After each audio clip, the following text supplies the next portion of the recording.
നമസ്കാരം. മലയാളി വാർത്തയിലേക്ക് സ്വാഗതം. സ്ത്രീ ശരീരങ്ങളെ അനാവശ്യമായി ചിത്രീകരിക്കുന്നത് സമൂഹത്തിൽ വലിയ പ്രത്യാഘാതങ്ങൾ ഉണ്ടാക്കുന്ന ഒന്നാണ്. ഒരു വ്യക്തി എന്ന നിലയിൽ കാണാതെ അവരുടെ ശരീരത്തെ മാത്രം മുൻനിർത്തി ചിത്രീകരിക്കുന്നതിനെയാണ് ഇതിലൂടെ ഉദ്ദേശിക്കുന്നത്. സ്ത്രീകളുടെ ശരീരത്തിൽ സൂം ചെയ്ത് ചിത്രം പകർത്തുന്ന ഓൺലൈൻ ചാനലുകളുടെ പ്രവൃത്തിയെ സർക്കാർ ഗൗരവത്തോടെ കാണുന്നുവെന്നാണ് മന്ത്രി ബിന്ദു കൃഷ്ണ ഇപ്പോൾ പറഞ്ഞിരിക്കുന്നത്. മന്ത്രി അത് വെറുതെ പറഞ്ഞതല്ല, മന്ത്രിയുടെ ഒരു അനുഭവം കൂടിയാണ് ഇവിടെ പങ്കുവെക്കുന്നത്.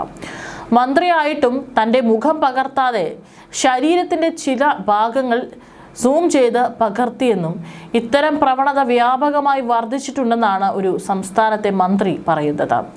ഇത് തടയുന്നത് സംബന്ധിച്ച് നിയമനിർമ്മാണം നടത്താൻ സർക്കാർ പരിശോധന നടത്തും. കൊല്ലത്തൊരു സ്കൂളിൽ നടന്ന ചടങ്ങിലാണ് തനിക്ക് ദുരനുഭവം ഉണ്ടായത്.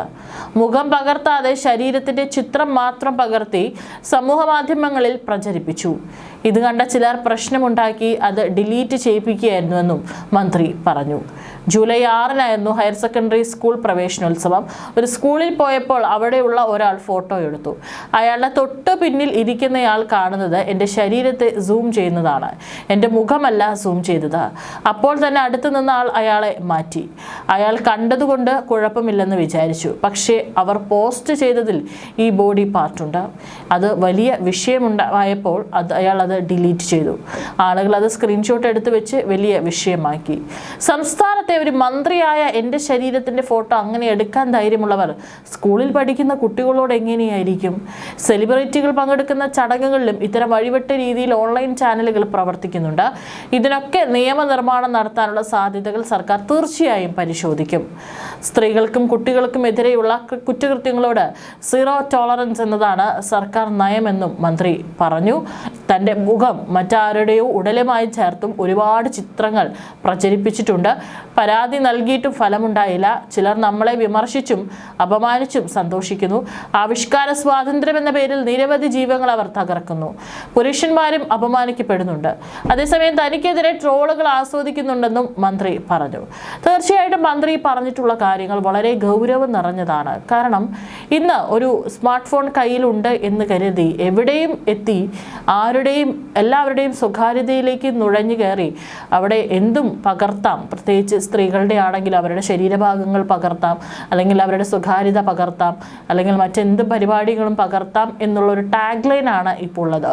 ഒരു സ്മാർട്ട് ഫോൺ പിടിച്ചിട്ടുള്ള എല്ലാവരും മാധ്യമപ്രവർത്തകരല്ല. കൃത്യമായിട്ട് മാധ്യമപ്രവർത്തകർക്കൊക്കെ തന്നെ ഒരു ധർമ്മമുണ്ട്. പക്ഷേ ഇവിടെ ഇന്ന് നമുക്കറിയാം, ഒരു സെലിബ്രിറ്റി വരുന്നുണ്ട് കഴിഞ്ഞാൽ എല്ലാവരും ഈ സ്മാർട്ട് ഫോൺ പിടിച്ചുകൊണ്ട് അവരെ യാതൊരു തരത്തിലും വഴി നടക്കാൻ അനുവദിക്കാത്ത തരത്തിലാണ് അവരുടെ പല ഭാഗങ്ങളും പകർത്തുന്നത്. ഇതിനു മുമ്പ് പല സെലിബ്രിറ്റികളും കൃത്യമായിട്ട് ഏത് ചാനലാണ് എന്നുള്ളത്, ഓൺലൈൻ ചാനലാണ് എന്നുള്ളത് സ്ക്രീൻഷോട്ട് എടുത്ത് അത് കൃത്യമായിട്ട് അവരെ മെൻഷൻ ചെയ്തുകൊണ്ട് ഇത്തരത്തിൽ പരസ്യമായി തന്നെ അവർ പ്രതികരിക്കുകയും പരാതി നൽകുന്നതും ഇഷ്ടം പോലെ നമ്മൾ കണ്ടിട്ടുണ്ട്. തീർച്ചയായിട്ടും ഈ ഒരു പ്രവണത അതിന് കൂടുതൽ പ്രോത്സാഹനം നൽകാൻ പാടില്ല. അത് വലിയൊരു വിപത്താണ് നമ്മുടെ സമൂഹത്തിൽ. കാരണം ഇങ്ങനെ വരുമ്പോൾ ഈ സെലിബ്രിറ്റികളാണെങ്കിലും അല്ലെങ്കിൽ മന്ത്രിമാരാണെങ്കിലും VIP-കളാണെങ്കിലൊക്കെ തന്നെ അവർക്കൊരു സ്വകാര്യതയുണ്ട്.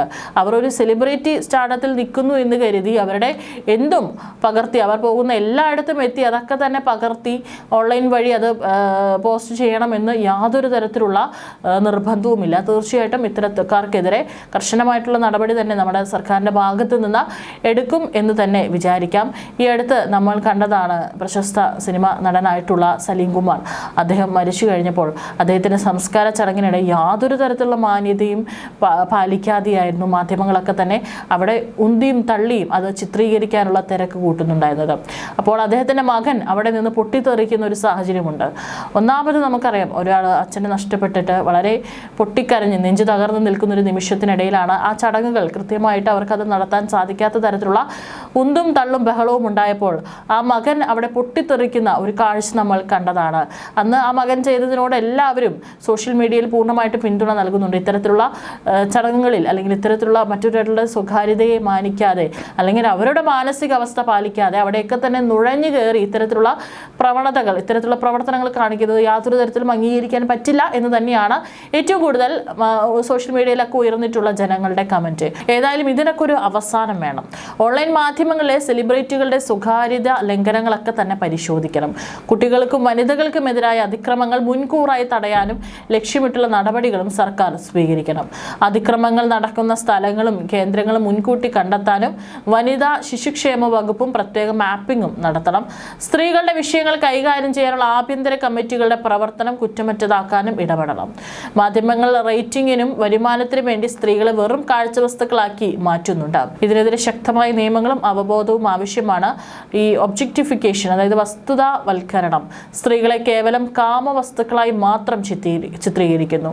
സോഷ്യൽ മീഡിയയും സുരക്ഷയും അനുവാദമില്ലാതെ സ്ത്രീകളുടെ ചിത്രങ്ങൾ ദുരുപയോഗം ചെയ്യുന്നത് അവരുടെ സ്വകാര്യതയെ ബാധിക്കുന്നു. ഇത് വലിയ മാനസിക വിഷമങ്ങൾക്കും നിയമപ്രശ്നങ്ങൾക്കും കാരണമാകാം. സ്ത്രീകളുടെ മുഖമോ കഴിവുകളോ കാണിക്കുന്നതിന് പകരം ശരീരഭാഗങ്ങൾ മാത്രം ക്ലോസപ്പ് ചെയ്ത് കാണിക്കുന്നു.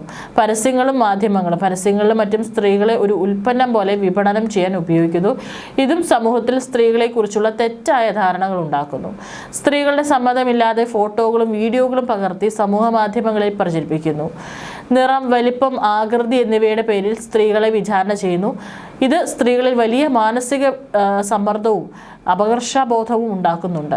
വ്യക്തിഗത വിവരങ്ങൾ ചോരുന്നതിലൂടെ സൈബർ ആക്രമണങ്ങളും ഭീഷണികളും വർദ്ധിക്കുന്നു. അനുവാദമില്ലാതെ സ്ത്രീകളുടെ ചിത്രങ്ങൾ പകർത്തുന്നതും പ്രചരിപ്പിക്കുന്നതും ഇൻഫർമേഷൻ ടെക്നോളജി ആക്ട് പ്രകാരം കുറ്റകരമാണ്. ഇത്തരം ദൃശ്യങ്ങൾ കാണുമ്പോൾ തന്നെ ബന്ധപ്പെട്ട മാധ്യമങ്ങൾക്കോ സൈബർ പോലീസിനോ പരാതി നൽകുക. മാധ്യമങ്ങളുടെ ഇത്തരം പ്രവണതകളെ ചോദ്യം ചെയ്യുക. സ്ത്രീകളെ തുല്യരായി കാണുന്ന സംസ്കാരം വളർത്തിയെടുക്കുക.